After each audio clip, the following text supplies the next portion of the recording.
ഇവിടെ മിക്കവാറും ഞാൻ ചൂണ്ടിടാറുള്ള ഒരു കടവാണ്. ഇഷ്ടംപോലെ മീൻ കിട്ടാറുണ്ട്. പക്ഷേ ഇന്ന് വെള്ളം ഭയങ്കരമായിട്ട് കലങ്ങി, കാര്യമായിട്ട് വെള്ളമുണ്ട്. കുറച്ചുകൂടി വെള്ളം കുറവാണെങ്കിൽ നമുക്ക് ഈ പരൽമീൻ ഫിഷിംഗ് കാര്യമായിട്ട് നടക്കുകയുള്ളൂ. നമുക്ക് നോക്കാം എങ്ങനെയാണെന്ന്. ഇപ്പം എൻ്റെ ഇറങ്ങാൻ പോണ പുസ്തകത്തിൽ ചൂണ്ടിടലിനെ പറ്റി മാത്രം 1-2 അധ്യായങ്ങളുണ്ട്. അതിലെല്ലാം വിശദമായിട്ട് പറയുന്നുണ്ട്. എങ്ങനെ പലതരത്തിലുള്ള ചൂണ്ടിടലിനെ പറ്റിയൊക്കെ പറയുന്നുണ്ട്. നമ്മുടെ ചെറിയ ചെറിയ അറിവുകളൊക്കെ പങ്കുവയ്ക്കുന്നുണ്ട്. പിന്നെ ഇങ്ങനെ ചൂണ്ടയിടുമ്പോൾ പത്മരാജൻ്റെ ചൂണ്ടൽ എന്ന കഥ ഇങ്ങനെ എപ്പോഴും ഓർമ്മ വരും. അതിലിങ്ങനെ വൃദ്ധനായ ഒരു ചൂണ്ടക്കാരനാണ്. അയാൾ ദിവസങ്ങളോളം ഒരു മീനിനെ പിടിക്കാൻ വേണ്ടി മീനൊന്നും കിട്ടാതെ നിരാശനായിട്ട് അയാൾ മടങ്ങുന്നത്. ഇന്നത്തെ നമ്മുടെ അവസ്ഥ അതായിരിക്കും. അവസാനം ഒരു ദിവസം അയാൾ ഉദ്ദേശിച്ച വലിയൊരു വരാൽ മീനിനെ അയാൾക്ക് ചൂണ്ടയിൽ കിട്ടുന്നതാണ് അതിൻ്റെ കഥ. പത്മരാജൻ്റെ ആദ്യ കാല കഥകളിലൊന്നാണ് ചൂണ്ടൽ.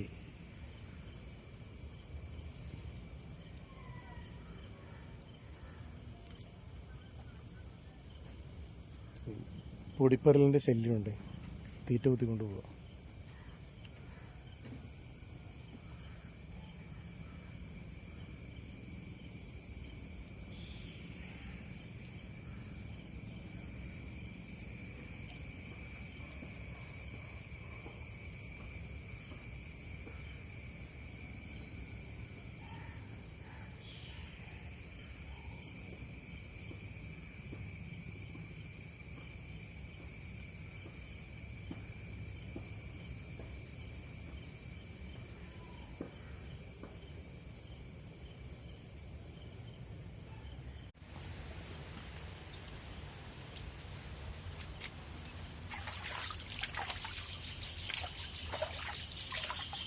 ഒന്ന് ചാടി കുളിക്കാൻ തോന്നുന്നുണ്ട്. പക്ഷെ ഞാൻ അതിനുള്ള ഡ്രസ്സൊന്നും എക്സ്ട്രാ കൊണ്ടുവന്നിട്ടില്ല. തന്നെയല്ല, വെള്ളം ഭയങ്കര കൂടുതലാണ് ഇവിടെ. നല്ല ഒഴുക്കുള്ള ഒരു സ്ഥലമാണിത്. ചുമ്മാ അങ്ങ് ചാടിക്കഴിഞ്ഞാൽ നമുക്ക് താഴെ നമ്മുടെ പതിവ് കടവിൽ പോയി കയറാം. അതുകൊണ്ട് ചാടുന്നില്ല. പിന്നെ അപ്പോൾ പുഴ എപ്പോഴും നമ്മളെ വല്ലാതെ ആകർഷിക്കുന്ന ഒരു സംഗതിയാണ്. ഈ പുഴയിലെ വെള്ളം എന്ന് വെച്ചാൽ ഒട്ടും മലിനപ്പെടാത്ത വെള്ളമാണ്. ഈ തൊടുപുഴയാറിൻ്റെ പ്രത്യേകത അതാണ്. ഒരു ഇൻഡസ്ട്രിയൽ ഏരിയയിലൂടെ ഒന്നും കടന്നു വരുന്നില്ല. ഈ പുഴയ്ക്ക് മാത്രമാണോ അങ്ങനെ ഒരു ഭാഗ്യമുള്ളതെന്ന് എനിക്ക് തോന്നാറുണ്ട്. ഇവിടെ അടുത്ത് ഉള്ള പുഴകളെ വെച്ച് നോക്കുമ്പോൾ ഇപ്പം പെരിയാറൊക്കെ എത്രമാത്രം മലിനീകരിക്കപ്പെട്ടുകൊണ്ടിരിക്കുന്നു എന്ന് നിങ്ങൾക്കറിയാമല്ലോ. അവിടുത്തെ മത്സ്യങ്ങളൊക്കെ വെറുതെ രാസവസ്തുക്കളൊക്കെ തിന്ന് അവയൊക്കെ ചത്തുമലയ്ക്കുകയാണ്. കഴിഞ്ഞ അടുത്ത കാലത്ത് പത്രത്തിൽ കണ്ടതാണ്, നിരവധി മീനുകൾ ഇങ്ങനെ പെരിയാറ്റിൽ ചത്തുപൊങ്ങുന്നതായിട്ട്. അപ്പം ഇവിടെ അത്തരത്തിലുള്ള മലിനീകരണമോ രാസമാലിന്യങ്ങളോ ഒന്നും തന്നെ ഇല്ല. വളരെ നാച്ചുറലായിട്ടുള്ളൊരു പ്രദേശമാണ് മൂവാറ്റുപുഴ എന്ന് പറയാം. എൻ്റെ ഈ നാടിൻ്റെ സൗന്ദര്യം നിങ്ങളിനി കാണാൻ പോകുന്നതേ ഉള്ളൂ. ഞാൻ ഒരുപാട് വീഡിയോസ് ചെയ്യാൻ ആഗ്രഹിക്കുന്നുണ്ട്. ഏറ്റവും പ്രധാനപ്പെട്ട കാര്യം നമ്മുടെ പ്രദേശത്തെ നമ്മുടെ സുഹൃത്തുക്കൾക്ക് കാണിച്ചു കൊടുക്കുക എന്നുള്ളതാണ്. അവർ കാണാത്ത ഒരിടത്തെ അവർക്ക് വേണ്ടി പരിചയപ്പെടുത്തുക. അവർ പോകാത്ത, ഒരുപക്ഷെ ജീവിതത്തിൽ ഒരിക്കലും പോകാൻ സാധ്യതയില്ലാത്ത ഒരു സ്ഥലത്തെ നമ്മളിലൂടെ അവർ കാണുക എന്നുള്ളതാണ് ഇമ്പോർട്ടൻ്റ്. അപ്പോൾ അതിനുള്ളൊരു ശ്രമമാണ് പുഴമീൻ എന്ന ഈ ചാനൽ. ഇതൊരു ചെറിയൊരു ഉദ്യമം, അത്രയേ ഉള്ളൂ.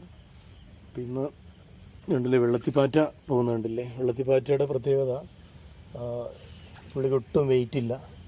പുള്ളിക്കാരൻ ഇങ്ങനെ വെള്ളത്തിന് മുകളിലാണ് പുള്ളിയുടെ സഞ്ചാരം. ഇങ്ങനെ പോയിക്കൊണ്ടിരിക്കും. അതാണ് കണ്ടോ, ഇടയ്ക്ക് പാഞ്ഞു വരും ചിലപ്പോൾ നമ്മുടെ നേരെ. പാവമാണ്, പുൽച്ചെടി പോലെയൊക്കെ ഇരിക്കുന്ന ഒരു ജീവിയാണ്. വെള്ളത്തിൻ്റെ സർഫസിലാണ് പുള്ളിയുടെ ഇടപാടുകളൊക്കെ. ഇത് വരുന്നതുണ്ടോ, കണ്ടോ, അങ്ങനെ പോകും. ഇതാണ് അത്. ചെറുപ്പത്തിൽ നീന്തൽ പഠിക്കാൻ വേണ്ടിയിട്ട് ഞങ്ങളൊക്കെ നീന്തൽ പഠിക്കാൻ വേണ്ടി പാമ്പാക്കടയിലെ ചിറയിലൊക്കെ എടുത്തിയാടുമ്പോഴേ അന്ന് തീരെ മെലിഞ്ഞ് ഉണങ്ങിയല്ലിരിക്കുന്നേ. അപ്പോൾ നമ്മൾ വെള്ളത്തിലിങ്ങനെ നീന്തുമ്പോൾ നമ്മളെല്ലാവരും കളിയാക്കും വെള്ളത്തിപ്പാറ്റയെന്ന് പറഞ്ഞിട്ട്. അത് ഓർക്കും. ഈ വെള്ളത്തിപ്പാറ്റയെ കാണുമ്പോൾ എല്ലാം അത് ഓർമ്മ വരും. നമ്മുടെ ഒരു കനമില്ലാതിരുന്ന കാലം. ജീവിതത്തിൽ മുന്നോട്ട് പോകുന്തോറും നമുക്ക് കനം കൂടിക്കൊണ്ടിരിക്കുമല്ലേ. അത് ശരീരത്തിൻ്റെ കനം മാത്രമല്ല, മനസ്സിൻ്റെ കനവും വർദ്ധിച്ചുകൊണ്ടിരിക്കുമെന്ന് തോന്നുന്നു. ഇങ്ങനെ വെള്ളത്തിൽ പാറ്റിയ പോലെ ആയിരുന്നു പണ്ടൊക്കെ. ഇപ്പോൾ അങ്ങനെയല്ല. ഇപ്പോൾ ഒരു കല്ലിൻ്റെ കനം നമുക്ക് നടന്ന് നമുക്കും കിട്ടിയെന്ന് പറയാം. ഓക്കെ, ഇന്നത്തെ ചൂണ്ടയിടൽ ഞാൻ തൽക്കാലം ഇവിടെ നിർത്തുകയാണ്. അടുത്ത ഫിഷിംഗ് വീഡിയോസ് ഇഷ്ടംപോലെ വരും. ഫിഷിംഗ് എന്ന് വെച്ചാൽ അതിൻ്റെതായ ഒരു സമയവും കാര്യങ്ങളും ഒക്കെ ഉണ്ട്. അത് മീൻപിടുത്തക്കാർക്ക് എല്ലാവർക്കും അറിയാം. ഇത് കണ്ടുകൊണ്ടിരിക്കുന്നവരും പലരും മീൻപിടുത്തക്കാരുണ്ടാകും. അപ്പോൾ ഇന്ന് ഞാൻ നിങ്ങളെ എൻ്റെ പുഴയെ കാണിക്കുക എന്നുള്ളൊരു ലക്ഷ്യമാണ് വാസ്തവത്തിൽ എനിക്കുള്ളൂ. അല്ലാണ്ട് ഫിഷിംഗ് എന്നൊക്കെ നന്നായിട്ട് ചെയ്യുന്ന ഒരുപാട് യൂട്യൂബേഴ്സുണ്ട്. അപ്പോൾ എൻ്റെ ലക്ഷ്യം പുഴയോരത്ത് വന്നിരിക്കുക, പുഴയുടെ അരികിൽ വന്നിരിക്കുക, പിന്നെ നമ്മുടെ ചെറിയ ഫിഷിംഗ് പരൽ വേട്ട ഒക്കെ കാണിച്ചു കൊടുക്കുക. എൻ്റെ ചില കൂട്ടുകാരുണ്ട്, ജൻസീർ എന്ന് പറഞ്ഞൊരു സുഹൃത്തുണ്ട് എനിക്ക്. പുള്ളി ഇങ്ങനെ പരൽ വേട്ടയുടെ ആളാണ്.